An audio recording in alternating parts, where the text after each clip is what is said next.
Toutes ces années d'attente ont fini par porter leurs fruits. En effet, la nouvelle série Obi-Wan vient tout juste de commencer sur Disney+, et la hype est grande, surtout quand La Revanche des Sith a été le premier film Star Wars que j'ai pu voir au cinéma. Salut à tous, c'est Vince, alias Amir Game, et aujourd'hui, je vous parle d'une mini-série américaine de science-fiction, de fantasy, bref, une série Star Wars centrée sur Obi-Wan. Ça y est, elle est enfin là. C'est réalisé par Deborah Shaw et showrunné par Joby Harold. C'est donc une mini-série répartie sur 6 épisodes allant du 27 mai 2022 jusqu'au 22 juin sur Disney+.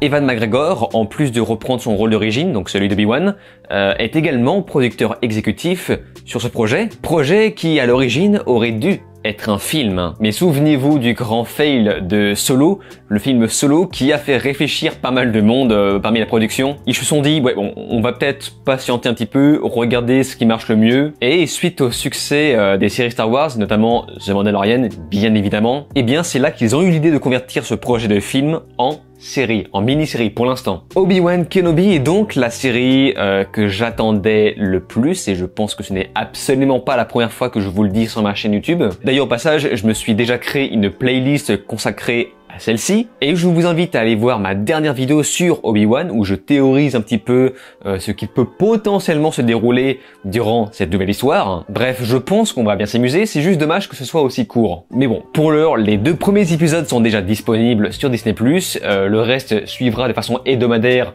chaque mercredi, donc ne soyons pas non plus trop enthousiastes, regardons d'abord ces 2 premiers épisodes pour voir ce qu'il en est réellement.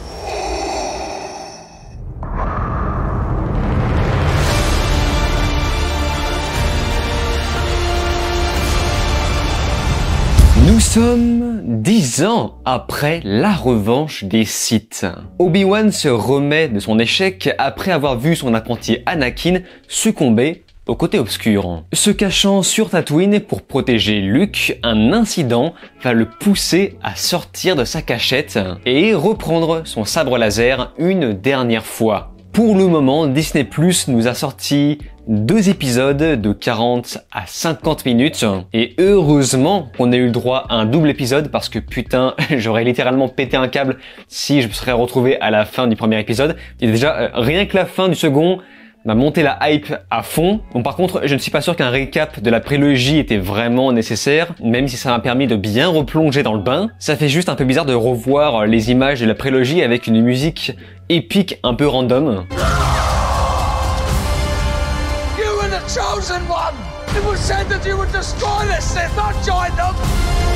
Mais bon, je vous le dis, mes mains ont tremblé tellement que je n'en pouvais plus dès le démarrage. Mais quelques craintes se sont plus ou moins confirmées. Bon, déjà, l'introduction ne m'a pas paru très utile. Et pour être honnête, j'ai mis pas mal de temps avant de rentrer véritablement dedans.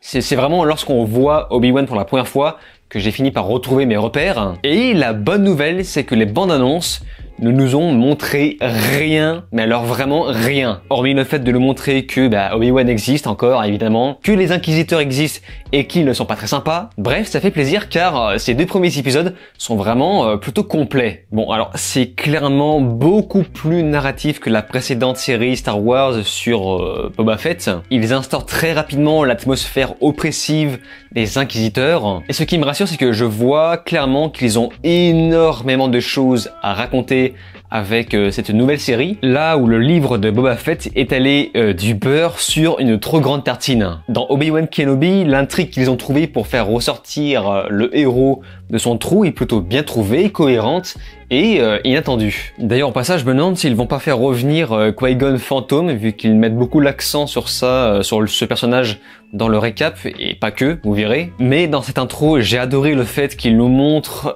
ce qu'implique la disparition des Jedi, avec un Obi-Wan qui se force à maintenir son altruisme, alors que concrètement, il pourrait dégommer tout le monde. L'interprète du Grand Inquisiteur me paraît convaincant, même s'il se passe quelque chose que je ne peux vous dévoiler, et je sens que la 3e sœur a un caractère fort à développer, donc là ça me rassure. Elle est pour le moment trop violente et cherche absolument à attirer l'attention de ses supérieurs, notamment Vador. Et le plus gros point fort, c'est que la série parvient pleinement à rester concentré sur le personnage d'Obi-Wan, avec un Ewan McGregor à 100% dans son personnage. Franchement, mais j'étais vraiment dans sa tête. Tu sens qu'il en a vraiment gros sur la patate, qu'il a énormément de démons cachés qu'il doit apprendre à maîtriser. C'est vraiment cool parce qu'on repart presque de zéro avec ce Obi-Wan qui va évoluer à nouveau dans cette série au fur et à mesure des épisodes. On va également nous montrer ce qu'il se passe du côté des enfants et ça, pour le coup, ça m'était complètement passé au-dessus de la tête. Bon, même si le cliché de la princesse qui ne veut pas en devenir une a déjà été vu des milliers de fois, mais bon, voilà, ce n'est pas très grave, hein. Ça permet au moins de montrer quelque chose d'intéressant. La liaison, l'étroite liaison entre Obi-Wan et la famille Organa, puisque cette liaison devait exister. Alors par contre, pour moi, un des plus gros points noirs, c'est clairement, on sent que George Lucas n'est pas à la réal. Alors c'est correct, hein, ça je dis pas, mais c'est vraiment très simple. Pour moi, c'est le minimum syndical que devrait proposer une série d'aujourd'hui. Et ce n'est clairement pas digne de La Revanche des Sith, qui pourtant fait suite directement à ça, mais j'imagine que la suite va nous réserver quelques petites surprises. Et c'est d'ailleurs la raison pour laquelle je me suis un peu perdu au démarrage, tellement que les repères étaient différents. En tout cas, ce qui est sûr, c'est que The Mandalorian, pour moi, avait presque plus de charme en termes de réal. Alors certes, il y a de jolis plans avec une grosse inspiration sur Lawrence d'Arabie, mais on sent que c'est tiré d'artwork dessiné chez ILM et que ça ne sort pas spécialement de la vision d'une seule personne. En revanche, j'ai été surpris de voir un peu de violence dans ce premier épisode. Ça mange pas de pain et je crois même que c'est ce qui manquait à la série sur Boba Fett. Ici, on a un Obi-Wan souvent filmé en plongée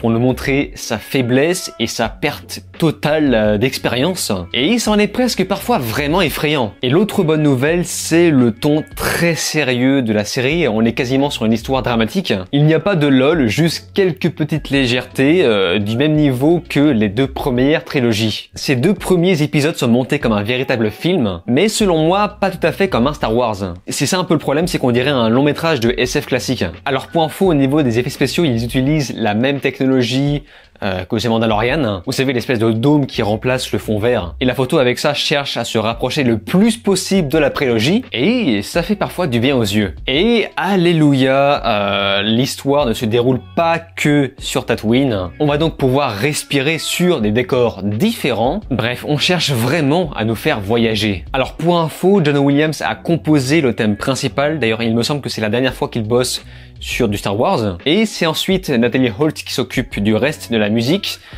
Donc pour ceux qui ne le savent pas, c'est celle qui a composé pour Loki, qui est une excellente musique, ça je ne le dis pas. Mais par contre, dès l'introduction d'Obi-Wan, on sent que ce n'est pas du tout, mais alors pas du tout du John Williams. Et c'est dommage, c'est vraiment le petit truc qui manque pour que je me sente vraiment dans Star Wars. Je trouve pour l'instant la musique correcte, mais ce n'est pas la plus quali que j'ai pu entendre. Ces deux premiers épisodes sont donc une bonne introduction, mais qui manquent de quelques petites choses pour rendre la série unique. Et je dirais que ça manque d'un peu d'expérience de la part des créateurs, qui nous proposent, selon moi, un style un peu lambda sur sa forme. Bon, en vérité, j'ai beaucoup d'autres choses à dire, mais je me réserve pour les épisodes suivants où là, par contre, je spoilerai à gogo. Pour l'heure, je vais très probablement revoir ces deux premiers épisodes. Tout ce que je peux vous dire pour l'instant, c'est que ce n'était clairement pas la série que j'attendais le plus pour rien. Hein. Et ça va être très dur d'attendre entre chaque épisode, chaque semaine. Bref, de votre côté, si vous avez déjà vu ces deux premiers épisodes, et je pense que c'est le cas, n'hésitez pas à me faire part de votre avis dans les commentaires. Comme d'habitude, je lis quasiment tout le monde. Et sur ce, on se laisse ici. N'oubliez pas de vous abonner à ma chaîne YouTube et cliquez sur la cloche. Très important pour la suite. Likez, partagez et de regarder mes autres vidéos. Je vous dis alors ciao et à la prochaine.